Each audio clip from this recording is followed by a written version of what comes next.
Hello, welcome to episode 1 of Snow Day Science. I'm Jerry Hall and this is Julian, who's in 2nd grade. We're going to talk about matter today and more specifically density. So all matter is what 3 states? Solid, liquid, and gas. Very good, okay? All matter has mass and takes up space, which is called volume. Well, the amount of mass in a certain volume is called density. So that's how tightly packed the molecules are. So we're going to do a classic experiment where we make a liquid density tower. And we've already started it here, and here they are.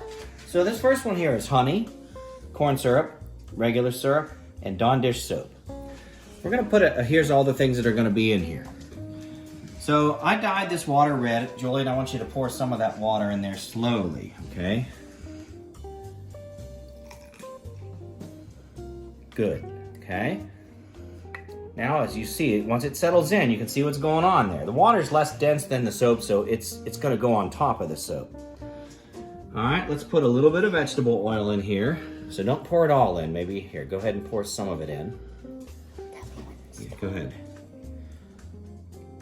Good. And now we'll put a little baby oil in there, which is a little less dense than the vegetable oil.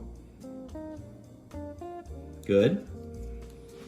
And finally, I dyed this rubbing alcohol green. Be careful with this stuff. Rubbing alcohol is a bit dangerous for several reasons. Perfect. Okay. Now that green dye might change the color of a few things. And as you can see, it's taking a couple minutes for this stuff to kind of separate out. But you can see that some things are going to the top here. Now you can try other household liquids at home to see how they work, like which liquids are more dense than the others, and you're going to get different results, and sometimes you might have something that looks a little bit different.